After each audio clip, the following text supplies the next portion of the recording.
There are pre-war flats that have been empty for 20 years or more, and they're not repairable at reasonable cost in terms of the government spending a lot of money repairing something which then can only be rented at a very low price because, of course, pre-war flats are rented at about 50% of the price of a post-war flat. So a pre-war flat would probably be rented for about £45 a month or £50 a month. And something that costs many thousands of pounds to put right, that money would never be recoverable.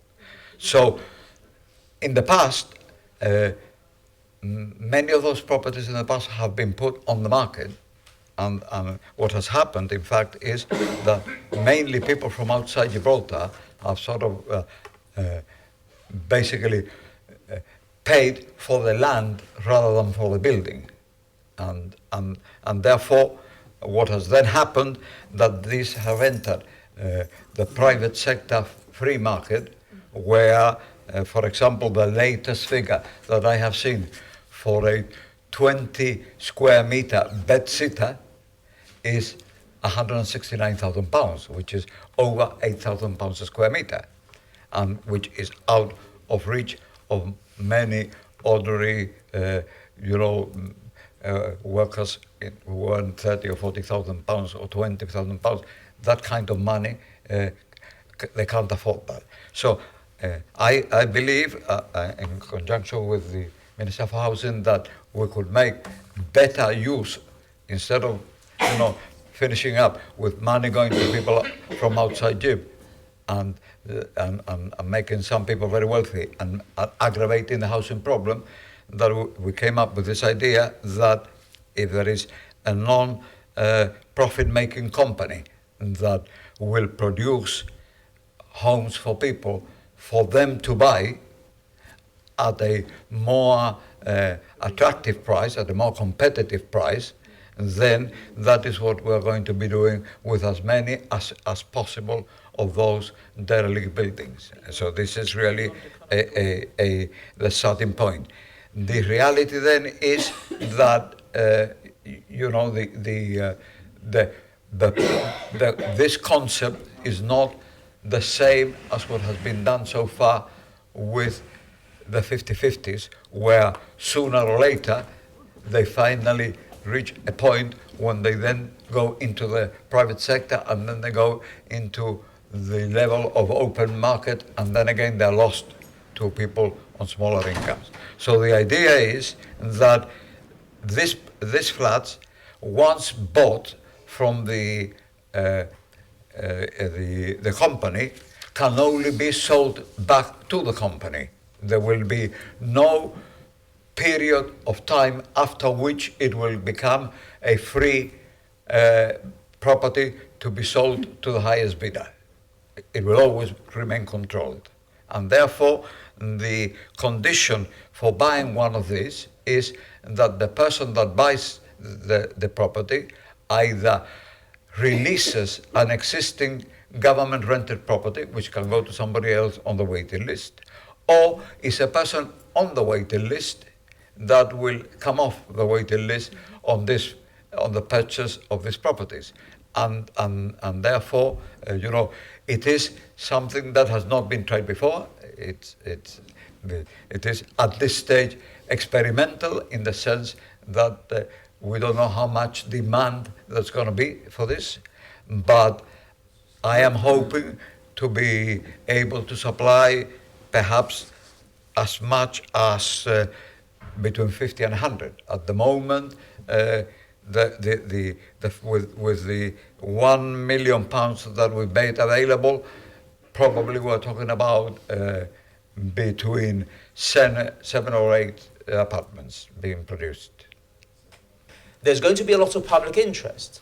So at what stage is the government able to issue and publish specifically what criteria one needs to satisfy in order to accede and participate in this particular project? The government will not be involved in selling this.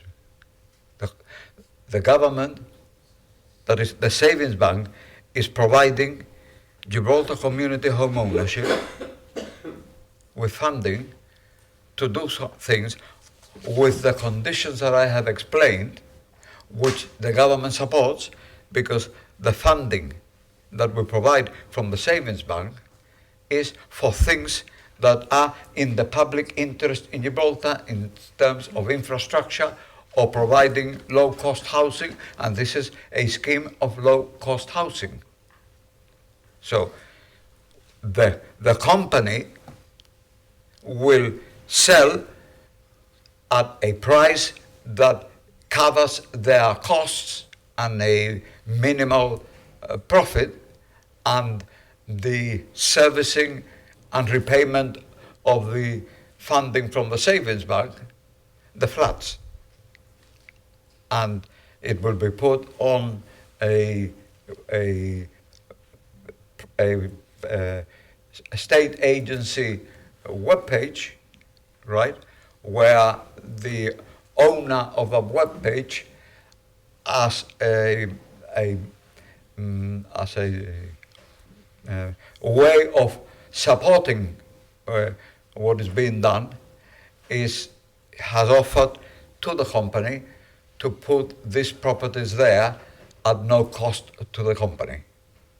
And therefore, people will be able to apply, provided they meet the criteria that they either have got a government house that they want to release, or that they have got a place in the waiting list.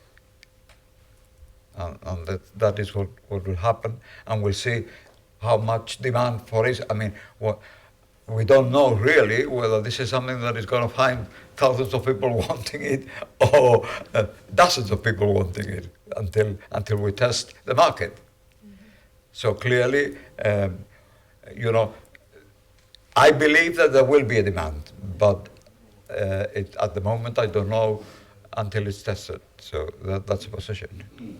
The way that we think about these things ought to be properly done by the private sector or properly done by the government and the state and the public sector. But this is this mishmash of the savings bank providing lending to a charity for the public good, in respect to which the minister says that government has, conditions which he wants to impose. I don't know why he's so shocked by this idea, because consistently when they were in government, they used to tell us in this parliament from the government benches that the problem was that when the government did things, they were overcharged because people put higher prices to the government in the private sector, and that therefore it was better to outsource and have somebody running things for the government, because even though they paid somebody to do it, it would still would be better value for money. And if the way of preventing that by using an intermediary, then fine. There's nothing wrong with that.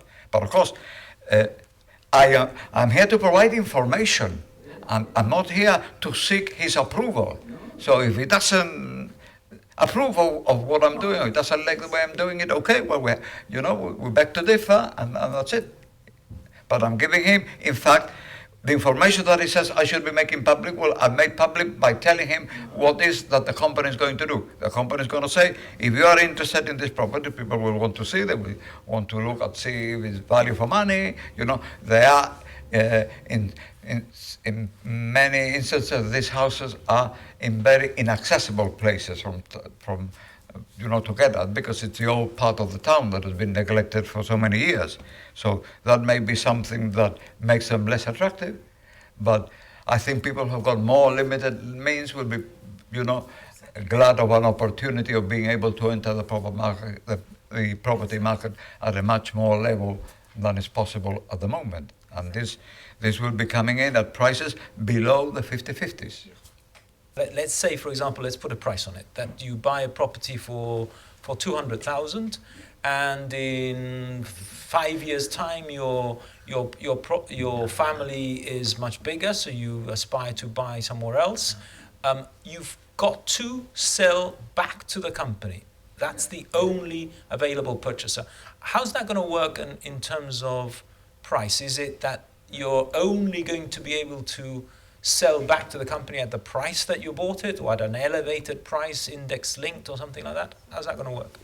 It will be inflation linked unless inflation is very high, and then the inflation, if we enter a period of, like we've had some years ago, of 8 or 9 or 10% inflation, then one would find potentially that inflation after several years actually was more than the market value. So it is the lower of the inflation on the original price or the discount to the market value of the original price. So let us suppose, for example, if the example the Honourable Leader of the Opposition put, let us suppose we say, okay, well look, this property is now available, this would be something like a 2-bedroom apartment, it would be £200,000, but if it was in the open market, it would be 400,000. So we're selling it at 50%, right? So if you've got then somebody that buys it, the reduction on the market price in 10 years' time would be 50% of what the market price is in the 10 years' time, and the inflation in the 10 years' time. So 10 years later, you look at the inflation since it was bought at 200, and the prices since it was bought at 200. And whichever is lower of the two, which I would imagine, unless there is very high inflation, the probability will be that the inflation will be lower, because at the moment, I think in the last 4 or 5 years, the general price index has been rising slower than the property index. So the property index has been going up much faster. But the only reason why it's not just inflation is because if it was only inflation and there was a slump in property values, for example, the company might have a situation where it was obliged by the contract to pay a price and then could not resell it for that price. So that is why it's got the formula's got two sides. I mean, I was looking at the faces of my honourable friends, and it's an expression of utter confusion. So he can imagine, what people out there listening to. To press the honourable member for a question. So if I may, there are two very specific questions. If I'm really, really insightful, and it's going to be really short. No statements. Question 1, 2, and we're done. I'm really grateful, Madam Speaker, for your indulgence. One is, which address or addresses, does he have information, are we talking about when he refers to Hargraves Court?